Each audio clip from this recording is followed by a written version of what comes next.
The sea spat them out onto the shore.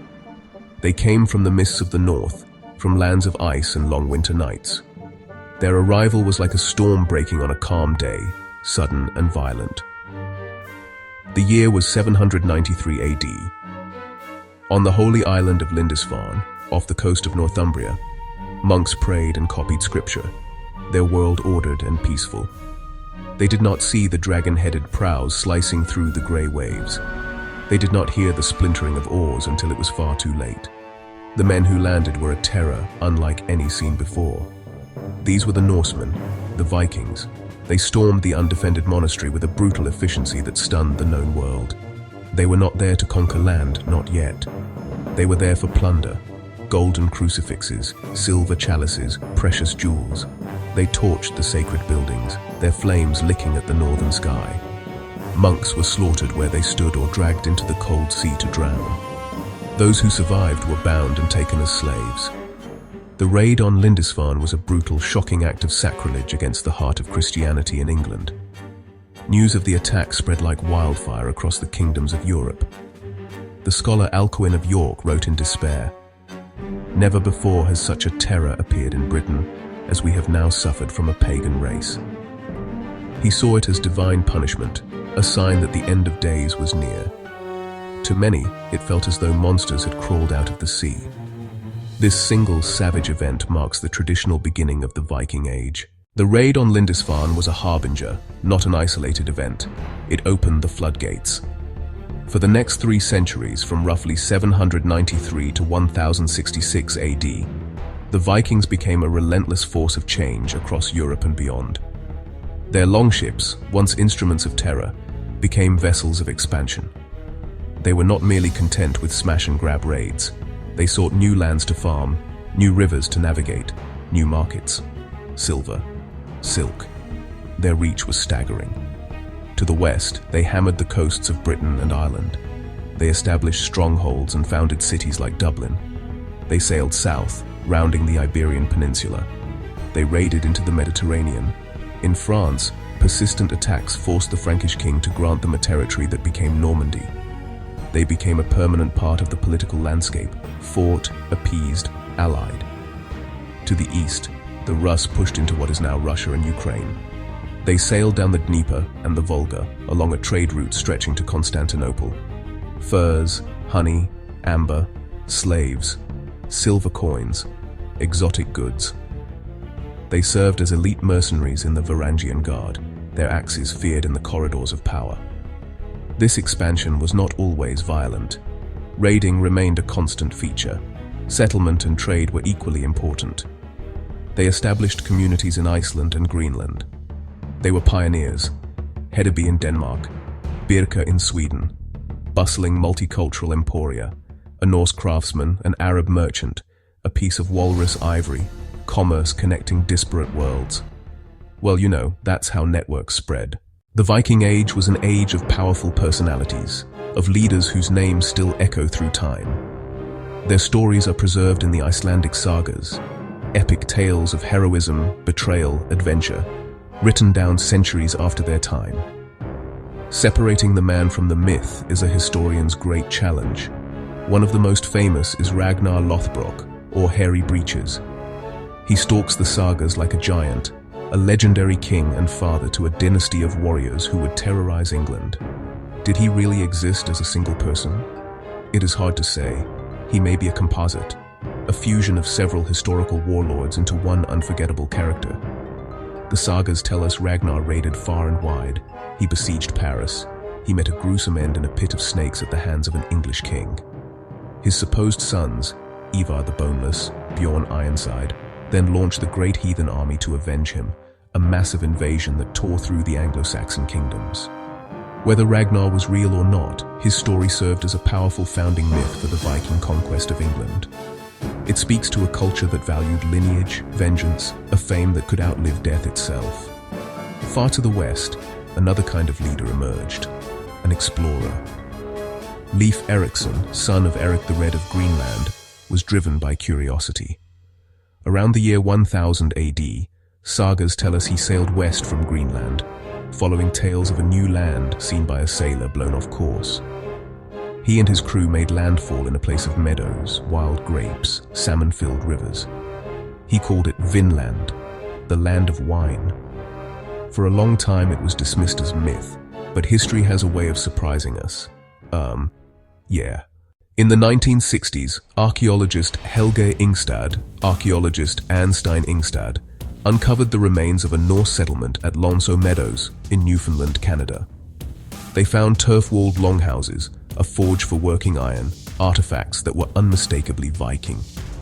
This was physical proof. Leif Erikson's story was true. The Vikings had reached North America almost 500 years before Christopher Columbus. Leif was not a conqueror in the mold of Ragnar. He was a pioneer, a man who pushed his ship into the complete unknown and stepped onto a new continent. Yeah. The heart of the Viking world was the longship. It was not just a boat. It was a masterpiece of engineering. It was a weapon. It was a symbol of their identity. Without this vessel, the Viking Age as we know it could never have happened. Its design, the culmination of centuries of Scandinavian shipbuilding, refined to near perfection. Carved from oak, long and narrow, incredibly strong and surprisingly flexible. Built to ride with the waves, bending and flexing in the violent swells of the North Atlantic. The ship's genius lay in its versatility. A shallow draft meant the bottom sat high in the water. They could cross the deepest oceans and then sail directly up shallow rivers, penetrating deep into the heart of a country, appearing suddenly miles inland where no one expected a threat from the sea. A longship could be beached on any sandy shore, allowing its crew to disembark rapidly for a raid and make a quick getaway. Powered by a great square sail or by oars, with 30 or 40 warriors, each with an oar, shields along the gunwales. The Vikings were masters of both sea and river. The longship was art and pride.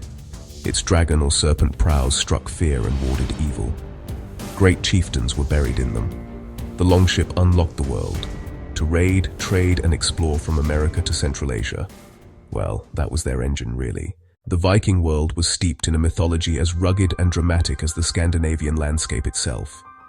Their universe was not one of gentle faith, but of powerful, flawed gods, cunning giants, and the ever-present threat of a final world-ending battle. They did not worship in grand temples, but in sacred groves, on hilltops, or within their great halls. Their beliefs explained the crash of thunder, the wisdom of kings, and the courage of warriors. It was a cosmos built on strength, fate, and the pursuit of glory in this life and the next. At the head was Odin, the All-Father, complex, often sinister, god of wisdom and poetry, of war, of death and trickery. He sacrificed one eye for wisdom and hung himself from Yggdrasil for 9 nights to learn the runes. Odin presided over Valhalla, where brave warriors would feast and fight until the end of time. Alongside him stood Thor, champion of gods and humanity, god of thunder, his chariot pulled by goats, his hammer Mjolnir forging lightning. Thor was a force of order, battling destructive giants. Amulets shaped like his hammer were widely worn for protection. This world was not eternal. The Vikings believed in a predetermined doom known as Ragnarok, the twilight of the gods. A final cataclysmic battle, fire giants, Fenrir, and Jormungandr. In this apocalypse, Odin would be devoured, Thor would fall, and the world would be consumed by fire and flood. Yet from the ashes, a new green world would emerge. This belief in inescapable fate shaped their worldview, encouraging a fatalistic bravery in the face of certain hardship. To understand the real Vikings, we must become detectives. We sift a mountain of evidence, contradictory, biased, incomplete. The Icelandic sagas give sprawling narratives of blood feuds, voyages, heroic deeds, literary treasures full of detail about society, law, belief, but written centuries later, often by Christian authors, with agendas. They crafted compelling stories, exaggerated for drama, put poetry into heroes' mouths, and blended history with myth. A historian must read with a critical eye, constantly asking questions. How much of Ragnar Lothbrok is fact? How much is a storyteller's invention to entertain around a turf house fire? Outside Scandinavia, most accounts were penned by victims, Christian monks in England and Francia. For them, the Vikings were a fury from the north, a pagan scourge sent by God. Fire, slaughter, sacrilege. So we triangulate. Heroic sagas versus terrified chronicles weighed against other evidence. Arabic travelogues, Byzantine court records, runic inscriptions carved by Vikings themselves, each a different angle, a vital piece of the puzzle. Where the written word falls silent or speaks with a forked tongue, the ground itself begins to talk. Archaeology provides hard, physical evidence that can confirm, challenge, even rewrite our understanding. For centuries, Vinland was a story. Then spades at Los Olmedos pulled legend into fact. A rusty nail, a spindle whirl, the outline of a longhouse. Humble objects as powerful as any saga. The Oseberg ship burial, two high-status women interred with tapestries, tools, sacrificed animals, speaks of wealth, power, spiritual beliefs. A sword, a shield, an axe, a life defined by combat. Each burial a snapshot of an individual life. Modern science revolutionizes the field. Ancient DNA reveals genetic origins and precise migration patterns. Raiding parties were often multi-ethnic. Settlers intermarried in places like England and Iceland. DNA from a grave in central Sweden confirmed a high-ranking female Viking warrior buried with full weaponry, challenging long-held assumptions. Ground-penetrating radar, laser scanning, and 3D modeling reveal longhouses, ship burials, forts, towns, ships, allowing us to walk through lost spaces. This fusion of digging and cutting-edge science pushes back frontiers, giving us a clearer, more intimate connection to the real people of the Viking Age.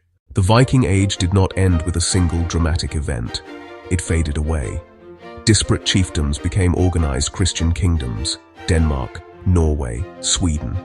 The raider was gradually tamed into state warfare. The raider became a knight, the longship, a vessel of the Royal Navy. By the end of the 11th century, the era of the freelance sea king was largely over. Yet their legacy is etched into the DNA and the landscape of Europe. They were a catalyst for change. Their pressure helped forge a unified Anglo-Saxon identity. In France, their settlement created Normandy, whose descendants would, in 1066, conquer England and change its language and culture forever. They founded cities. They established trade routes that linked continents. They pushed the known world to the shores of a new one, a disruptive force from which a new Europe began to take shape. The Vikings leave an enduring image of human endeavor. They refused to be constrained by horizons. They faced the terrifying emptiness of the North Atlantic, the brutal cold of the Arctic, and the swords of foreign armies. Driven by greed, honor, curiosity, and a desire to make a name that would outlive death. This restless energy, a willingness to risk everything for a new shore, is fundamental to their story. History is never simple. They were not just the savage barbarians of monastic chronicles, nor only the noble heroes of their own sagas. They were both. Complex people in a brutal time, destroyers, creators, raiders, traders, pagans, Christians. They left a legacy of exploration and resilience that captures our imagination. A saga written in ink, in currents, and in the bones of the land. Were the Vikings merely ruthless raiders, or were they fearless explorers who changed the course of history?